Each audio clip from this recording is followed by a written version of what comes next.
today we have a great speaker who will be speaking to us on how to build a career that makes sense in Africa. And without wasting too much of our time, we're going to allow her to introduce herself, and then we're going to go straight into the section. You're welcome, ma'am. Thank you. So my name is Zanele Luvuno. I am a careers specialist. I have been doing this for about maybe close to 25 years, I suppose. And I've recently written a book, which is really about exactly that. So the World Economic Forum says that by 2030, which is 4 years from now, 39% of the skills that we have will no longer be relevant. And so I think we all re-looking at ourselves, re-looking at our careers, re-looking at kind of what happens next. I think the landscape is shifting. And so I'm excited to be here. Thank you so much. Thank you so much. Okay, so without wasting too much of our time again, we're just going to go straight to the point. And the first question we want to ask our speaker is, what does it mean to build a career that makes sense in Africa? So I think a few things. So I think probably the most important thing is that a career that makes sense is a career that is not dependent on an external or what is happening externally in the world, right? I think that starts to become incredibly important. As you can see, if you look at the rest of the world, we think war is imminent in some places. You know, they have challenges which don't always, yes, they spill over. You know, they say if America sneezes, the whole world catches a cold.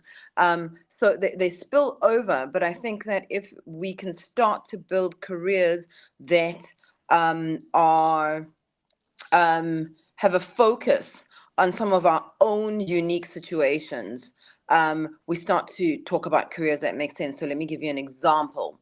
So if you look at situation of the unbanked, right? There in South Africa, there've been a lot of sort of banking apps that have been developed, right, to make banking more accessible, right? So little Yoko apps for all the vendors, right, street vendors, and for small businesses and for individual proprietors and that kind of thing. You know, people that don't necessarily fit into the mainstream. I think things like power outages. You know, how do we start to create solutions around power outages? I've seen that it's not just big companies building wind farms, but it's smaller companies, you know, having or companies that are solar installers, sorry, you know, solar installation companies. And I think if you look at sort of the Okada issue in Nigeria, they were outlawed, right? But those guys now are bikers, right? For food delivery apps. So again, you know, you can pair AI with some of our social problems, socioeconomic problems, add some innovation, and I think that is potentially what it means to build a career that makes sense, a career that's not necessarily dependent on what the external environment is doing for us, doing with us, but it is a unique sort of blend of our environment and what we have available to us in terms of skills. Thank you so much for that. Thank you so much. So, and I mean, so the next question is: you've worked across, boardrooms, businesses, and leadership. How was your understanding of career success involved in the African context? So I think career success is the same anywhere. So if you're going to be successful and you're planning to get to the top, you need to have a plan. So part of what the book is about is exactly that. Most people fell into a career and their progression is very much led by the organizations that they work for. So if you're fortunate, you're handpicked for training programs. If you're fortunate, you're handpicked for leadership development. And I think that self-development in terms of our career, we all have a personal responsibility towards that, right? I have a personal responsibility to make sure that I get to where I'm trying to go to. But that starts with me knowing exactly who I am, right? What my special gift is, right? And then how do I harness that gift? How do I leverage everything around me? How do I monetize that, right? um, and then how do I kind of like put it out into the world? And so whether I'm putting it out into the world within the organization that I work for, or I'm putting it out into the world um, externally, right? That's it gets you to the same place, because you need to have the plan in place. It needs to be structured. We all have an idea of what we want to do. We all have an idea of where we want to get to, but you need to have a proper structure and a proper plan in place. And so once you have that, you then know the direction that you're going, and a good strategy doesn't always necessarily change unless the environment around you changes, but your tactics will change from time to time.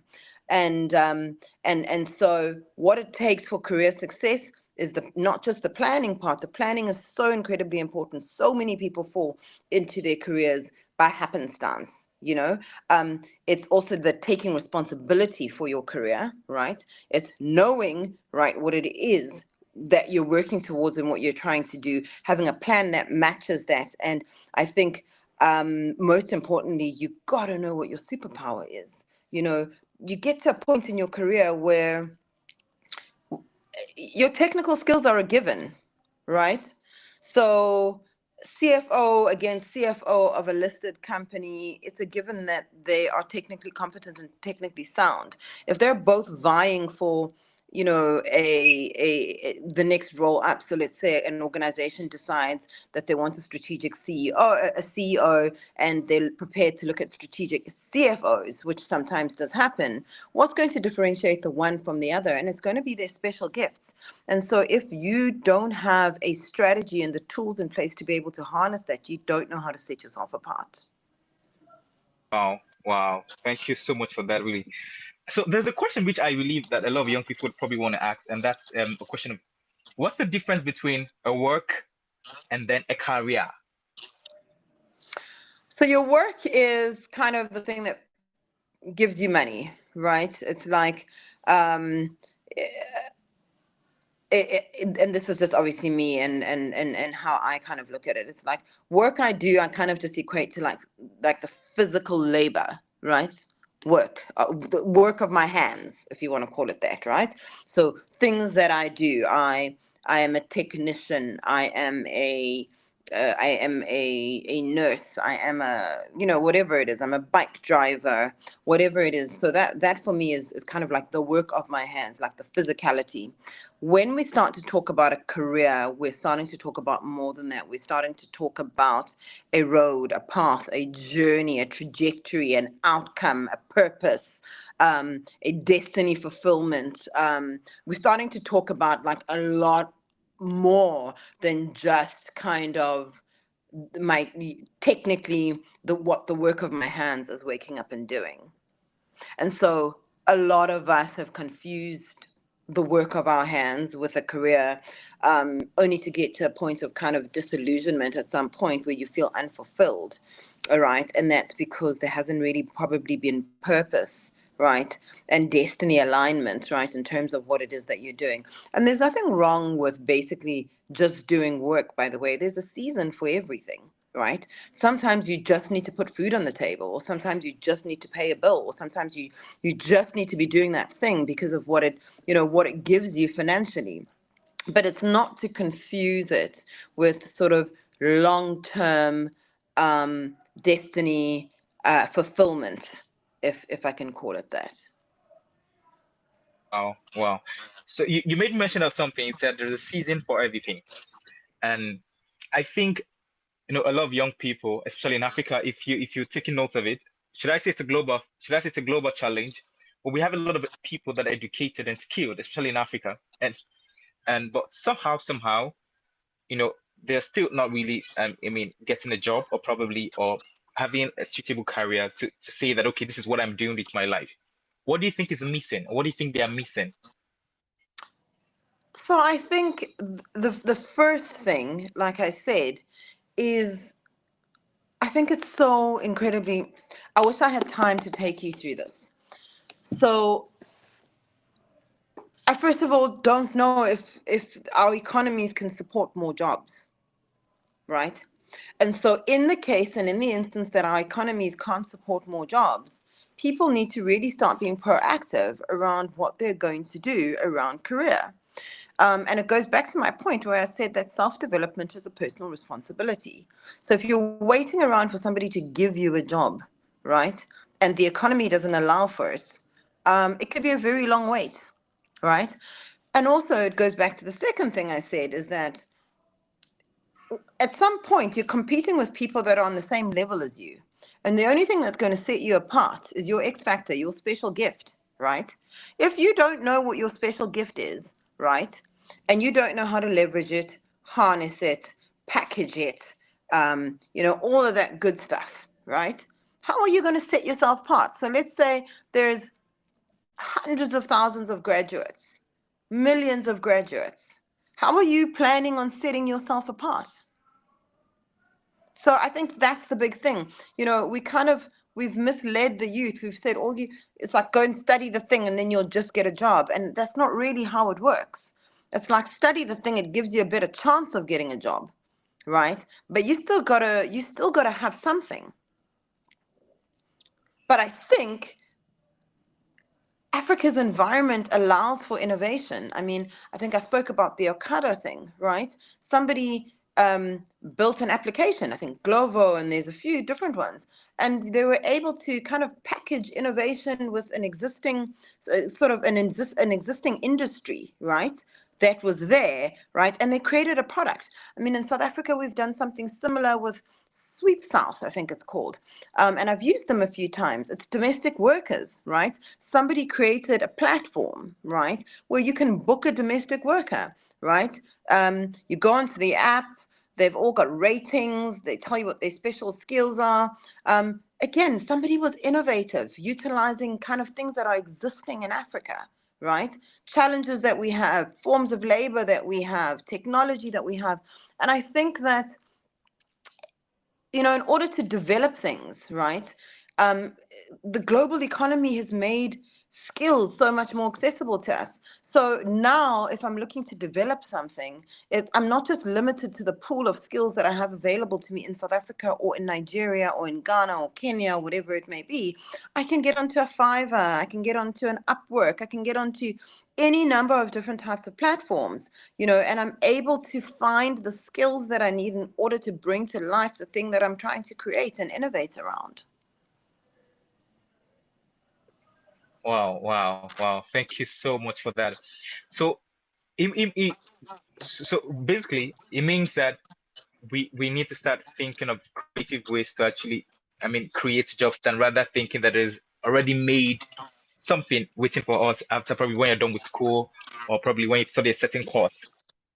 Two things. So yes, that start thinking of innovative ways, right, to do something. And the second thing is what is your superpower? So the whole premise of the book that I Mm, wrote, sorry, it's like I'm referring to it again. The whole premise of the book that I wrote was to say the only thing that sets you apart from another person is whatever your special gift is, right? So mm, I, through that process, I'll give you an example, have discovered that my special gift, I ran the same process on myself, and I discovered that my special gift is to hold others in safe space while they grow, right? And so once I understood what my special gift is, I was then able to kind of um, uh, uh, uh, package it. I was able to distill it, understand it. I was able to look around me and say, okay, how can I leverage this? How can I build it into something? How could I elevate it? And then I was able to create like a coaching business around it, write books mm. around it. How do I hold space for others? But I can't do that if I don't know what my special gift is. So even if I am a graduate, right? If I'm going to go into an interview and people are interviewing graduates, I got to know what my special gift is because that's what I'm going to go sell in that interview.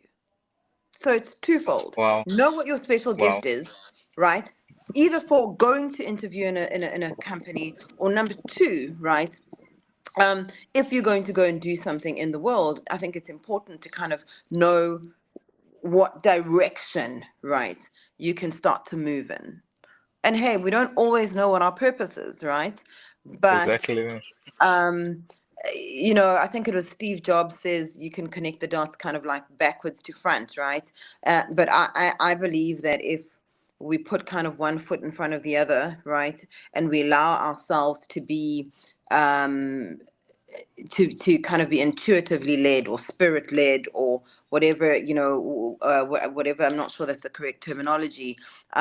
Sometimes you don't see the full picture, but you just see what the next step is, and so Mm, you put your foot down, and then you see what the next step is, and you put your foot down, and you see what the next step is, and you put your foot down, and then you kind of like have taken 20 steps, and you look back, and you're suddenly at this place where you've developed a product or you've done this thing, but having taken the first step or that first sort of inspired step, right? Because you've got to be inspired to do the thing, but you can only be inspired if you're kind of in your center, right?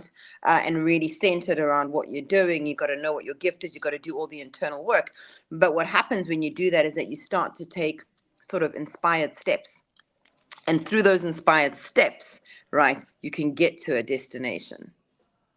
wow, wow. Thank you so much for that, really. So, I mean, I read your profile, and then you grew from, you grew within Africa.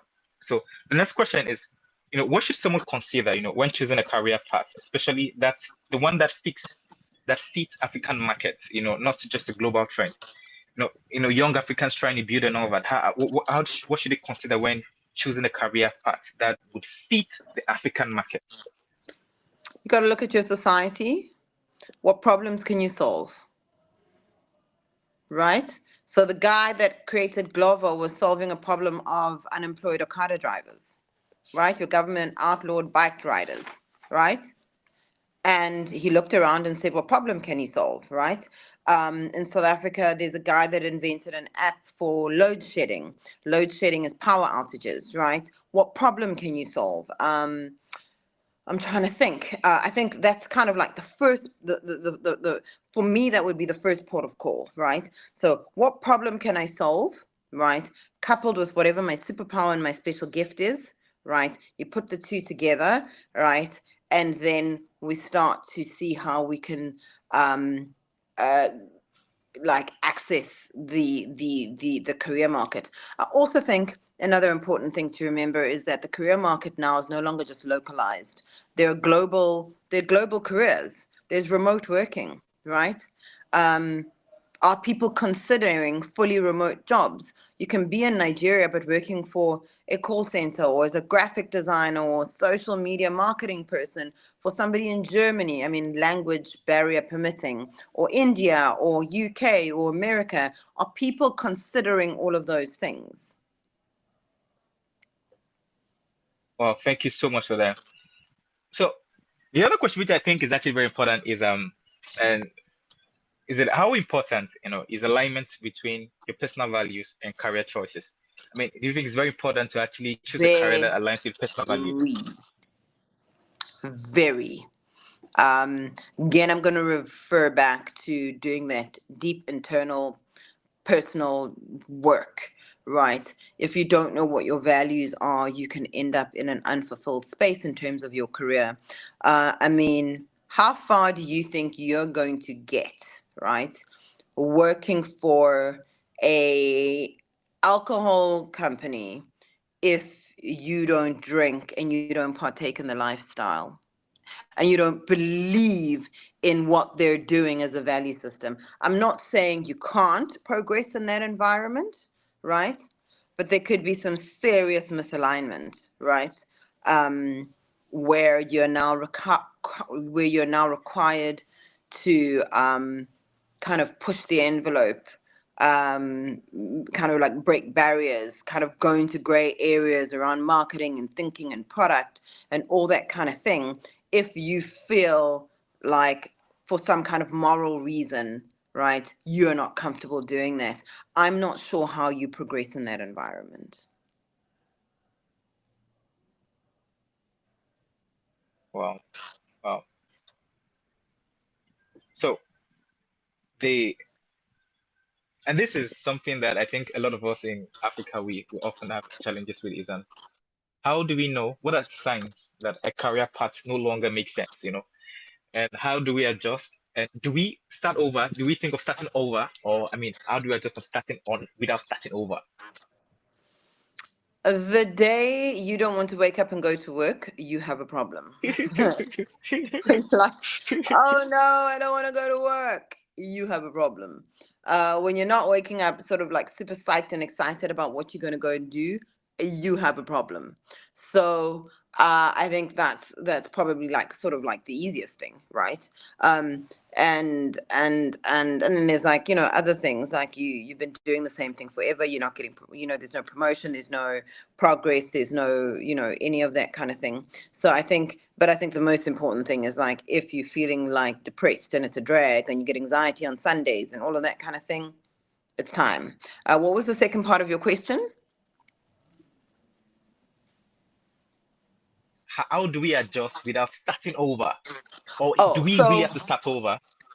so that for me, I always say to people that you're not starting over, you're starting from experience. You're not starting from scratch.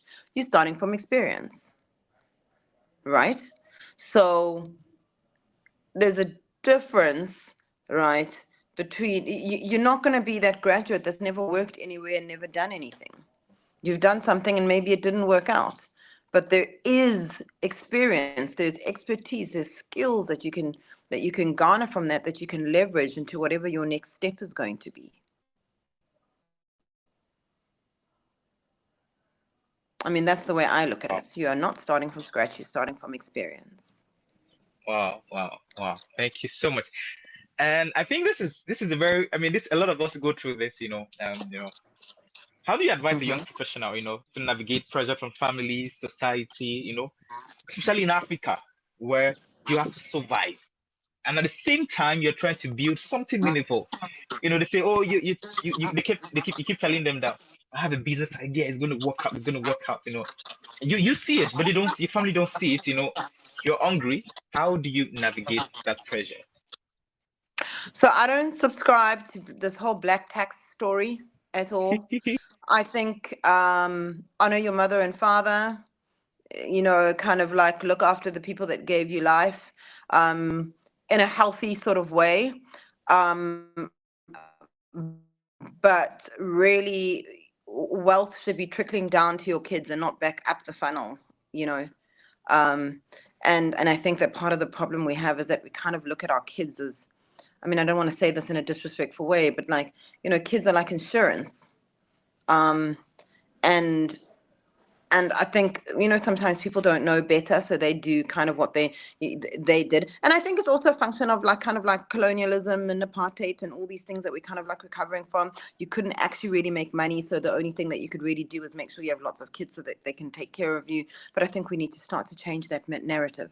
Right? We need to unburden our children so that they can actually go out into the world and break generational patterns, break family patterns, and they're not going to be able to do that if we keep burdening them. But it's not just the responsibility of those people; it also becomes the responsibility of the individual themselves. You've got to learn to have healthy boundaries. You just really do. And you've got to be able to stand in your power and push back when people are pushing back around you. I think a lot of it is manipulation. you know how is it that you have a family where you've got like an uncle or a cousin or a brother or a sister, and like they just like they're just not getting a job, they're not bothering because like you have a job and you send money. It's not the same as when I'm helping you out when you're in a situation and you're in a spot. That's okay, right? But it's but that's not necessarily what you're talking about, right? You're talking about kind of like the standard, like there's the one person in the family that makes money and works and kind of like everything falls on their shoulder. And even when they want to go and take risks and do things that will allow them to break family patterns, break generational patterns, be the first in their lineage to do specific things, they just can't because they need the security of a paycheck because they've got all of these responsibilities. And I'm not saying the responsibilities don't matter, they absolutely do. But we've got to get to a place where we understand as African people that wealth needs to be trickling down, not back up.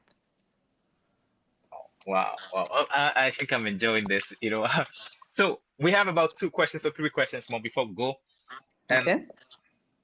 The one I want to ask is for someone starting from scratch with limited resources and assets, where probably from the background they don't have access, what's the most realistic way to begin building a strong career in Africa? Network. You've got Hmm. to know your network. You've got to know it intimately. Because in your network will be a sponsor, somebody who believes in you, somebody who can give you visibility, somebody who you can leverage. So in the religious context, we talk about destiny helpers, and we talk about, people that help us reach our destiny. And we talk about the different types of destiny helpers. And so money and resources is just one type of destiny helpers, but there's the people that have got the skills to help you achieve what you need to achieve.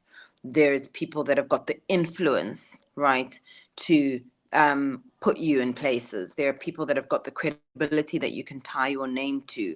Then there's people that have got the financial resources as one of them, but then there's also equally important the people that motivate you and support you, right, and give you the strength to keep going, right, even when you feel like all the chips are down and you don't have the strength to continue. And I think all of those are important. It's not just like the one where you have resources. You've got to be able to lean in to your networks around all of those things. And they always say the five closest people to you, right, are an indicator of your net worth, is what they say, and what your life kind of like looks like. And so if we're saying these are the five kind of people that you need, right, you've then got to look around you and look around your network and see who's fulfilling what roles, where are the gaps, and what can you do differently. And also what value is it that you are inherently sitting with that you can add to others, right? Wow, So wow. it doesn't have to be necessarily that I'm taking from my network, but what is it that I've got to offer that somebody else may Offer. think is of value? Hmm. Wow. So We can do a skill there's this swap. question I want. Okay. So there's this question I wanted to ask, and I think it's very important when it comes to Africans. What is the role of faith in building career in Africa? Sometimes people, in Africa, we're very religious by nature, and I think it's a global thing. Now, do you think the role of faith really plays a role in how we build career in Africa? So I want to say I don't believe in the limitations of fate. I believe that there are some things that are potentially coded into our destiny, right? Or we are all born with the capacity and the capability to do X, Y, or Z. But I think it's up to you to be able to do those things and achieve those things, right?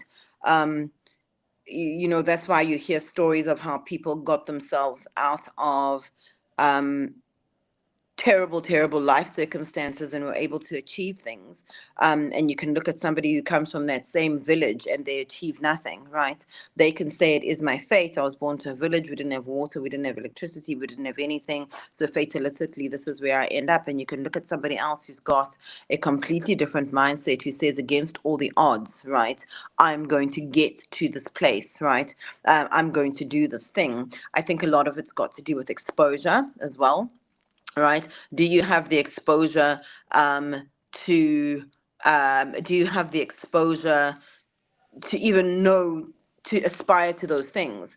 So I was having an interesting discussion with a friend of mine quite recently, and they were saying, yeah, this religion thing, all these people in churches, um, these people are praying so hard, why aren't they all billionaires? And I said, um, maybe people are sitting there and it's not within their even frame of mind to get on their knees and pray for a billionaire life, as an example, in a meaningful way, of course. So you'll find that maybe somebody is just praying for, I need my rent money, or I need a visa, or I'm praying for a job, or I'm praying to get married, or so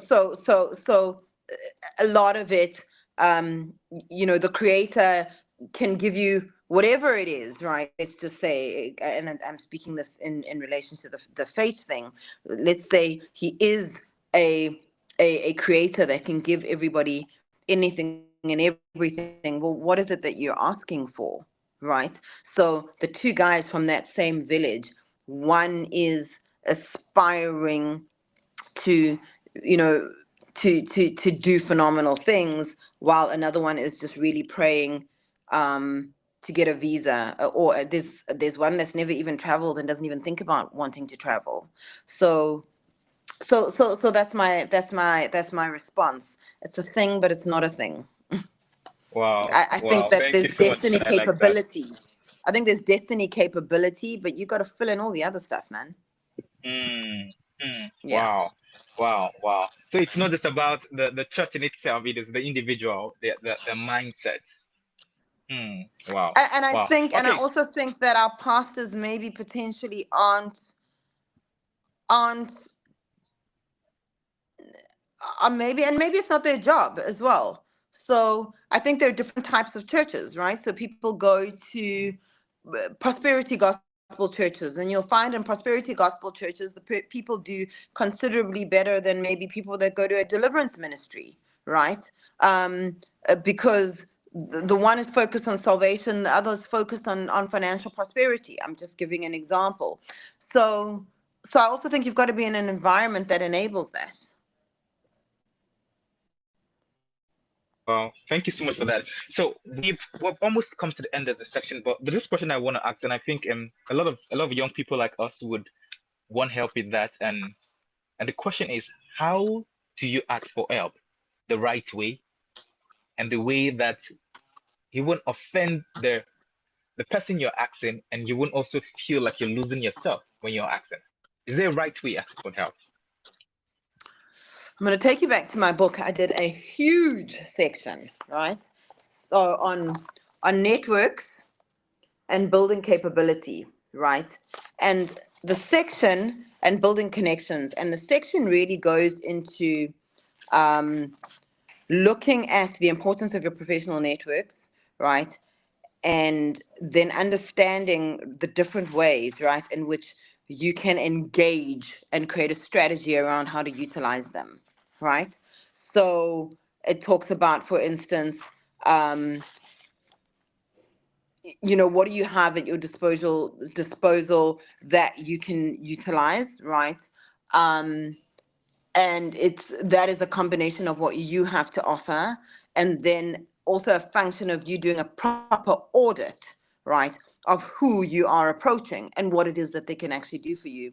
So very often people think that I want to go to they meet Aliko Dangote and they tell him about something that he's completely has no knowledge about, but they think he's just somebody who's done well and has been successful. Like, well, what do you know about the person, right? What do you know about their business? What value do you have to add as a leverage in order to be able to begin a conversation? Are you asking him to do something that is so far out of his scope, right, that it's going to be a headache and he's not going to do it, right?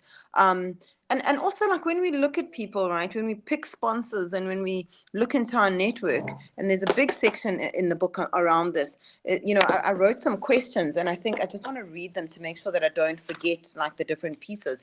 But what I said was, you don't just look for the person, right? You've also got to check, if the person's the right person, right, for what you're looking to do, right? So I just want to read here. So I said influence and position, right? So I've said here, is the person in a senior or influential position within the industry or organization? I've said reputation. Do they have a positive reputation for supporting and advancing others? Some people just don't have time. So yeah, he's successful, but we've never heard that he's helped anybody. Like, I'm going to give a silly example, right? People went to P. Diddy hoping to leverage their careers, right? Hoping that he would advance them. But if you had to look at his track record, right? Most people that, artists that he worked with didn't necessarily go far, right? The Biggie went far. but had a very short career. Mace did well, but only had one album. But so do you pick that person as your sponsor? My answer is probably not, right? So they don't have a career for supporting and advancing others. Compatibility with goals. So does their career trajectory or professional interests align with your career goals?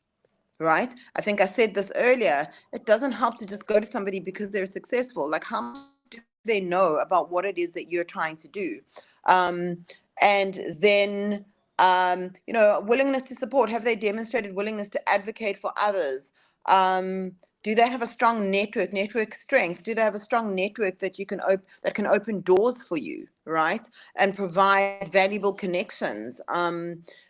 Who have they successfully sponsored with in the past? Communication style, will you guys be able to get along? And then last, most importantly, no, not the last, sorry, I've got another page. I said, are they accessible, right? And willing to invest the time to develop you, right? Or to help you.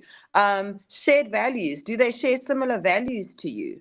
And then potential for growth. Can they actually offer you the kind of opportunities that you're looking for, right? In order to be able to leverage in the way that you're looking. So there's some research involved there. It's not just like I came across a person and he's connected and he's wealthy and he's successful and he's done well. There's some work you got to do on your end and the back end there. Wow, thank you so much, ma'am. Thank you so, so much. And then we'll come to the end of the section. But before we go, I want to ask, how can people get your book so that it's easier for people to get it? Where can they go to the The profile book to is visit and all available that? on my website, so they can go to www.zaneleluvuno.com.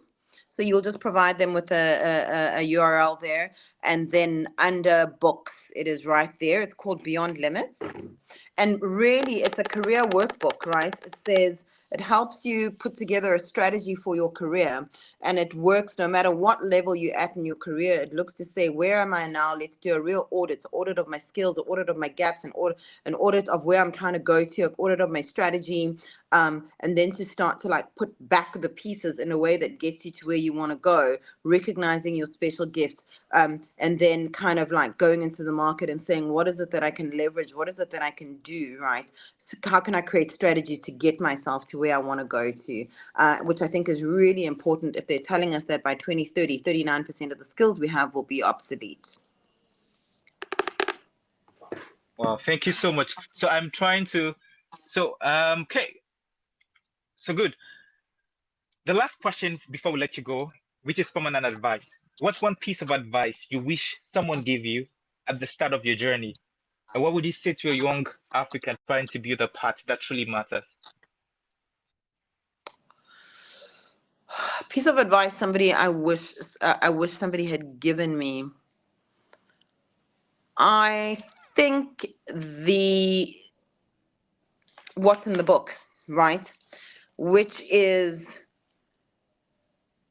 understanding who you are and then working out how to leverage that in the world. So not just assuming that I automatically just had to get a job, any job, something that pays the bills. But I wish somebody had told me that I could find something that I'm good at or something that I have a natural gift for and I could monetize it, right? And or I could leverage it, because you can even still leverage it within the corporate context, right? I wish I had known that. I think that also, to know that there are seasons, right? To know that sometimes you just need a job that pays the bills, and sometimes, you know, you want to go for the more destiny, purpose-driven, fulfillment stuff. And if I had probably known that, I would have probably approached my career a little bit differently. When it was necessary, I would have done the stuff that's just for the money, while maybe on the side working out what the purpose stuff is. Had a smoother transition into the purpose stuff. Most of us, it's usually just disillusionment. We're tired, we're hurtful, and you kind of like go into this entrepreneurship thing, and then you get disillusioned with that, and so probably would have been more strategic around how I approach my career, which is what, like I said, which is what I really like about the book, is that we all know what to do, but we don't have a structured process in which to do it, right? And that process is really important. Wow, wow, wow. Thank you so much, ma'am. Thank you so much. So I want to say thank you very much. And everyone, so I want us to say thank you to our speaker for making this possible. And I mean, today is your birthday. It was last week, Sunday. Oh, it was last week. Oh, so sorry. I It thought was it was last I week, thought it was Sunday. this week. So sorry. Happy belated No birthday. worries. Thank you so much, really. Thank Thank you you. so much. I'm really It's a grateful. Thank you pleasure. so much for making this It's an possible. So absolute please, pleasure. I want everyone to go to, if you could follow on Instagram, then that's the name. I don't want to pronounce, I don't want to mispronounce the name. So you see the name on the screen. So maybe you could help pronounce the name so that people could go follow you on Instagram and then, Zanele Luvuno. okay, Zanele Luvuno. So good. Everyone, please go follow her. And then I think it's a At great privilege Career to have someone like Transition her. Coach. Yes, they can go to Good. Career Transition Coach on Instagram, and even there, they're able to. Yeah. There's a link to my website and my books and all that kind of stuff, so they can do that as Good. well. Okay, guys, you heard that. So please, and those who are going to be watching this after this section, you could also get to book through Instagram link as well. So thank you so much, mom. Thank you so much. Really Awesome. grateful. Thank Really you. grateful. Be well. Thank you so much. Bye bye. Okay, mom.